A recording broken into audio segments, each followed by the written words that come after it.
I think one thing which needs to change is that every time, press release requests come in, the team doesn't have to start running and writing that press release. We need to take a step back and first think, does everything even need a press release? I think that's a very basic question we need to ask ourselves. That doesn't happen often, I can tell you that.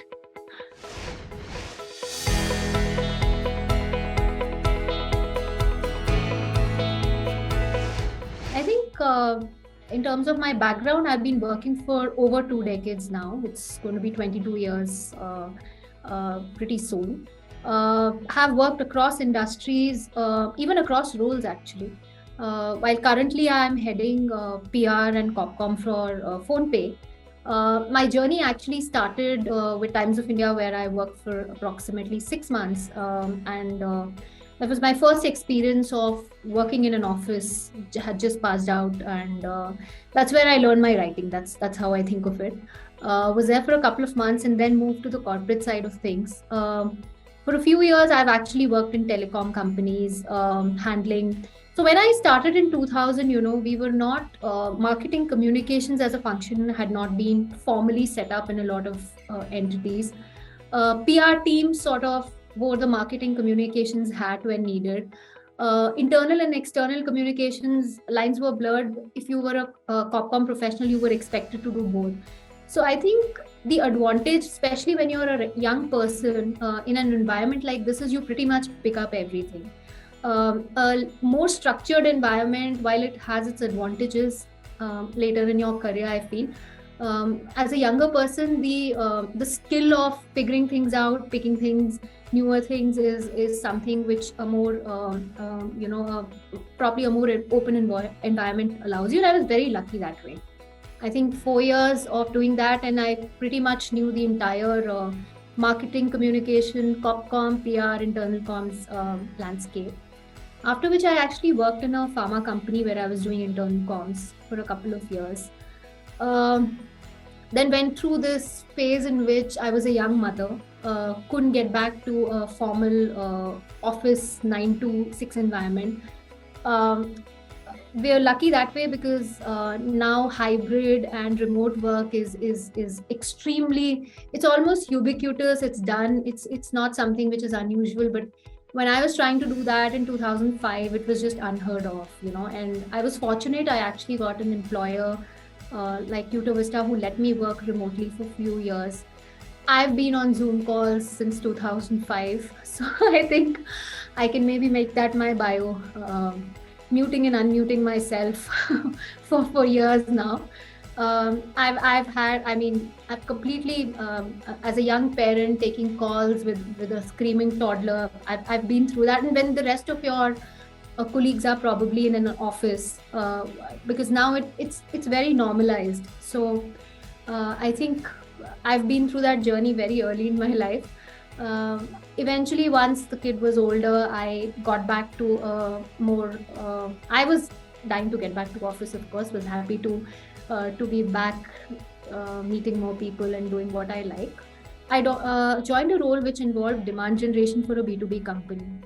Again, very different from what I had done in the past, and demand generation was just about numbers, making sure there are leads which can, tangible leads which the sales team and business development team can work towards. And the interesting thing is you can actually see what you're doing come to life. You're seeing millions of dollars worth of deals sort of being translated, and you guys are a B2B place, so you would know it's hard. A lot of it is content marketing, deep content marketing, thinking about what the customer problem is and designing a campaign, because it's just so many emails and so much junk you tend to get, you would ignore that.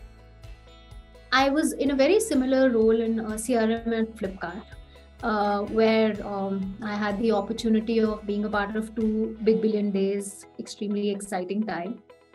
I think in 2016 November, when demonetization happened, I came to know of PhonePe through one of my ex-managers who had moved here.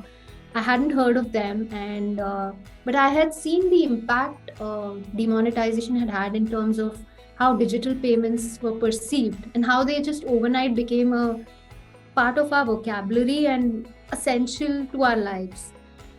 It seemed a great time to actually move and join PhonePe, which is what I did in 2017.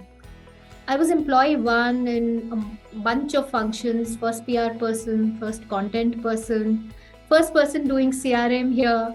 So we were just 40 people when I joined. We are 5,000 now. So I've just seen the entire journey. It's been exciting because I've literally set up teams grounds up, some of which I've retained. For instance, I continue to do PR and some part of the content, some of which I've transitioned out because they just became CRM was one of which. So I think it's been a very exciting journey. I mean, I still feel like getting up and coming to work every day after 22 years, which I see a lot of people burn out. So I would credit that to great managers and the fact that none of them ever tried to box me. I know even at PhonePe where we've transitioned and progressed to a certain extent, if there's a role I am passionate about taking, people here would be happy and supportive.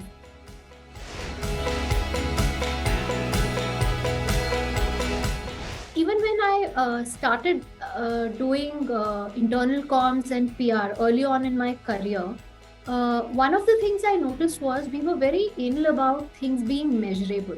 So I think it was never a very output driven play. I'll give you examples. When I was doing internal comms, it was very strongly linked to some of the employee surveys we would do, right? People stating a certain thing about the organization which needed to change. Now, if there are initiatives and interventions you're putting in, I mean, it's a very high level and simple example. You need to move that needle on those metrics which you thought you were underperforming, right? I think what people tend to neglect, especially with comms, is they look more at the output and the activity. They completely ignore what is the input which is coming in. A lot of my life has been spent doing demand generation, which is extremely data driven. All you're looking for is data. The signals, I mean, I was doing CRM at Flipkart and even at PhonePe, where the signals are very, very clear. If you're setting up an onboarding program, it needs to, one, you have to have a before and after in terms of how your onboarding program has impacted what you're doing. And the second thing is each stage at the funnel has to move, and there is data and metrics which gives you, there is a feedback loop which gives you indications on what is working, what is not. See, sometimes what tends to happen is, I'll give you examples like copy. You think, okay, there are 3 types of copies which are great. The good thing is a function like CRM allows you to just A, B, C, D or whatever with a control getting nothing, and seeing which copy or which kind of format has worked better. With PR, I think we're finally coming to a stage in which, one, people realize how important earned media is. B, they also have started realizing that there is one good story which can make or break brands. We've seen that all the time. It is not about the volume. It is about the quality, it is about the tone, it is about the message you're trying to push out. And those metrics matter. There are tools like yours which are great when it comes to analyzing sentiments, how is a news you're pushing out being perceived. Social media has made the feedback loop so circular that the minute you share something, you say, oh, this is going viral. So, I mean, it's, I think in the last 22 years, one pleasant change which I notice is, earlier, our PR was not really digital first, and most of our communication also was not. Now it is. You are thinking that if you're sharing a news, it is likely to break immediately on Twitter. I mean, there are days you just send a press release to the media and 10 minutes later you see, okay, it's everywhere. So the feedback loop and the way the world is connected has really, really changed. But okay, coming back to your question on data, I think in my current stint, there's a project I did which I'm extremely proud of, which is called PhonePe Pulse. This is actually a website which shows trends on how India is transacting digitally. It's shown on a map of India. And if you actually go on that map, you're able to see how your state is doing versus other states. This picks up, this is 4,000 crores of PhonePe transactions, completely anonymized, which is more for showing you the pattern of transactions and how it's going about. Now, the interesting thing here also is there is a report we did where weaved a story around what is happening in the digital payments world, looking at data. And the way this report used to be done is, see, we're a bunch of writers who would just get these 50 data points. For instance, XYZ recharges are whatever, 30 million, for instance, in a month. So what we would try and do is we would try and sit with the data analyst and tell them, okay, tell us the story. Try and explain to us, what was it a year back? What was it 2 years back? Are there any patterns you see? Are people calling each other more around Diwali or Dussehra or festivals? Right, because see, each data always has an underlying story. And as storytellers, our job is to look at that data and distill it in a format in which it starts making sense for all of us. And initially, I'll be honest, it was pretty intimidating because we were just surrounded by these millions and billions of numbers. And we were trying to weave an interesting story which had a human being at the center of it. You know, people like you and me, when it comes to payments also, all of us have, there is a payment behavior which we have and which we tend to follow. We pay our drivers beginning of the month. We send money home beginning of the month. Towards the end of the month, there are EMIs we pay, there are SIPs we set. So each of those is a story. Weekends, suddenly people start ordering and paying a lot more on Swiggy, so you'll see a spike. People are going home. I mean, the interesting thing is our transactions spike in the evening when people are probably going home and sitting in a cab and have nothing to do. See, each of these, if you just look at the data, yeah, in isolation, there is no story here. But once you start looking at the pattern and you start talking and sort of explaining it to your audience, it just becomes very interesting. So I think I've been fortunate because data seems to have been an important part of my life through my journey.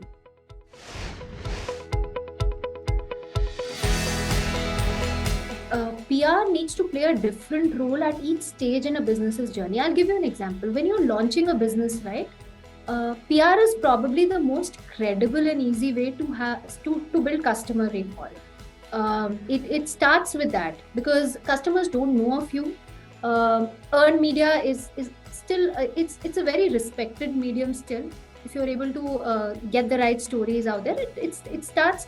I would say it's a quasi brand building effort when your journey starts as a brand, right? In our case, I'll give you an example. When we started, UPI was something even the media didn't know about. So we were learning. It was so new because digital wallets were the flavor of the season. In 2017, very few people were using it.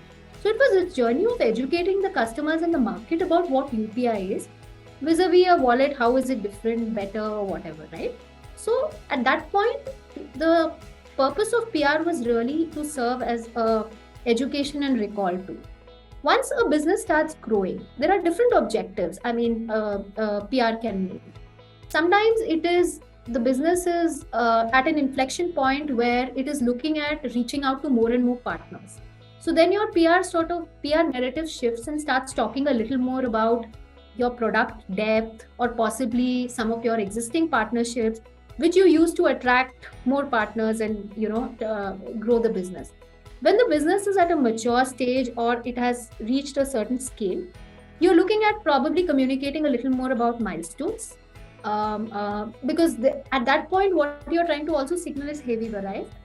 This category is fairly well settled. It's well respected, as in it's very high on customer recall.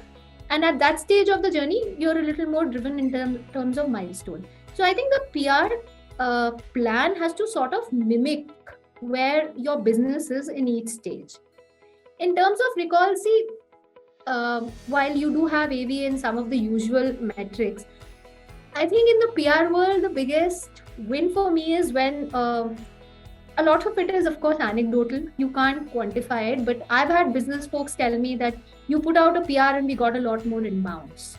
So that is, how do you measure it? I mean, it's hard, right? It's hard to measure, but that shows that it's working. And at the same time, the audience you wanted to hit, the intent of that PR was to get more BD inbounds for the ecosystem to notice.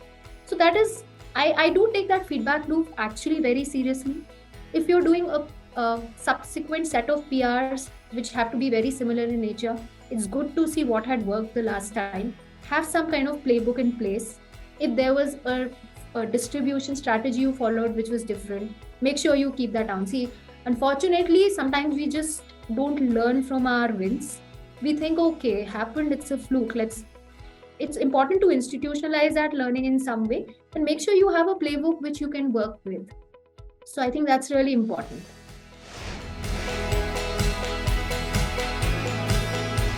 So, I mean, I'll go back to talking about Pulse if you guys haven't got bored with it. Because the thing is, why it was also unusual is that as Corpcom professionals, we're not, probably we don't get an opportunity to do something which is so unique and different. I mean, sure, there are, you have press launches, you have press releases, you're launching businesses. But to have something like this, and incidentally, this website is not, in some ways, also seen as a reflection of how digital payments in India is going, because we are almost 47% of the market when it comes to UPI. So it's very significantly representative of India's digital payment story, right? So when we started working on it, I think we didn't imagine it would become what it did. We've had multiple stories of folks who are researchers, students, media. A lot of people actually refer to it and use it as a definitive guide when it comes to digital payments.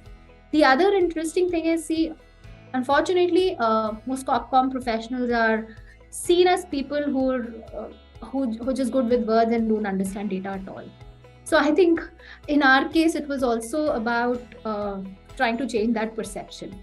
Since we worked on it end to end, we sat with each of our data science and analytics counterparts, got them to explain to us in what each data point actually means, and then create a story around it. I'll give you an interesting example. One of the stories we had done.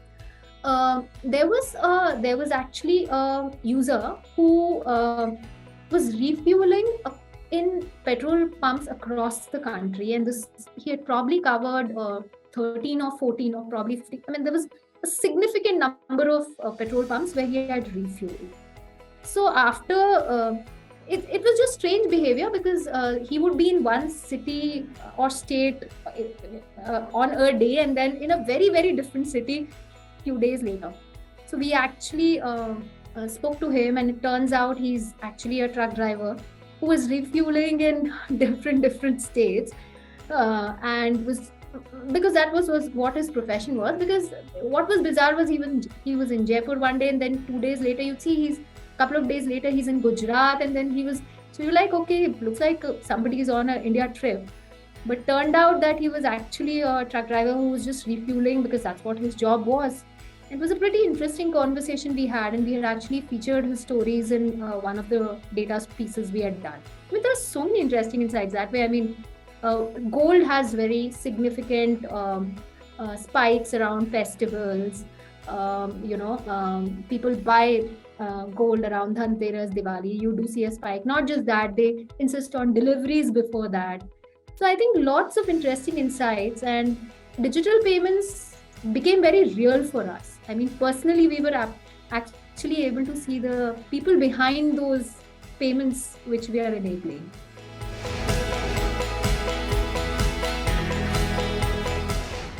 See, what I don't look at all is quantity of coverage. I mean, I hope my team is not listening to this and doesn't end up taking that as, sure, it matters, but I don't think, see, that is something which can, pardon my saying it, be gamed. The point is, you can always show quantity if you want. So therefore, the number of pickups is something I'm not too worried about. The quality of what the output and the pickup does matter. We do look at, so we do have a basic categorization of whether the publication is, one, it needs to be relevant in my space. It needs to make sense for the kind of news I'm pushing out. B, we do look at the social media chatter. We do find out whether that news is generating enough conversations, whether there are enough shares, etc. Because as I said, we actually tend to think digital first. So while print is still absolutely the North Star, news does tend to break in digital mediums first. We also look at, I've also started looking at what are the follow-up stories some of the PR we push out get. For instance, if there is a PR you've pushed out around digital acceptance in a certain state, I think a mark of good PR is not one and done. There has to be some follow-up. For instance, if there is a story which is being done on digital payments, and the subsequent stories, you have an outreach which proactively or even reactively happens, and people recall that, it does help. We need to stop thinking of PR as a one-off campaign. That this is one press release done and that's it. I think it needs to link back to whatever is your quarterly and overall objective, and then it has to sort of map to it. That's one thing I think very strongly about. We need to get out of again, the output needs to stop being that important. You need to also look at how this is tied to your overall strategy and where your business is headed.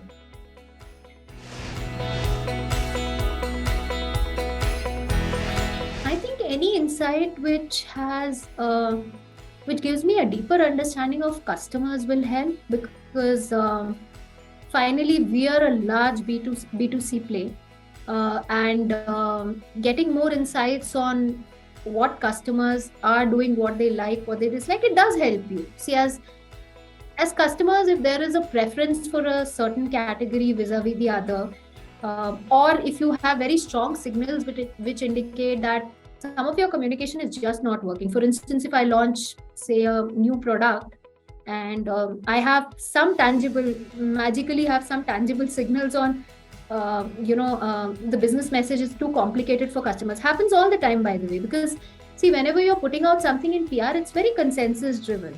Our job is to make it sellable. We know what the media wants. But at the end of the day, there is also an audience, people like you and me, who are reading that news, who will form an opinion, who will probably at some stage also decide whether they want to go with this product or not.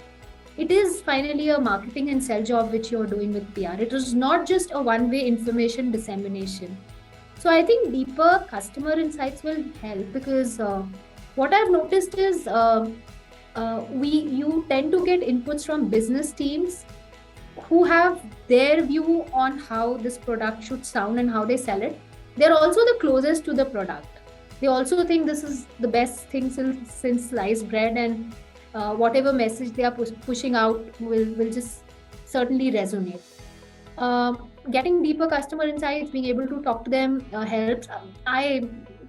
Funnily enough, whenever I'm interviewing somebody for a job, I try and pick their brains on what do they like about our app, what do they make of our PR, what is the message they take away from it. Because see, that is one audience which has done some research and come, and at the same time is not in the ecosystem. So I do tend to ask this question, that what is about our PR which they notice. It gives me a pretty good insight. And in general also, when I meet people and they say they know of us, I try and use that as a session to find out, what about us do they know, what part of us do they know most. And sometimes it's very startling, some of the insights you get. My Uber drivers, when I used to take cabs, a lot of them would actually be PhonePe users. So I would try and find out from them that if they ever had a bad experience, how quickly were we able to resolve it? What did they make of our notifications? What if it came in another language? So I would just use this as a session to find out more. See, I think that feedback loop is extremely important. As Corpcom professionals, even more important, because the world we are talking to is the media, but at the same time, we are pitching a story to them and they are writing it for our end consumer. That's something we should never forget, and try and get as much data and insights. Push the business teams also to try and give us as much insights as they can.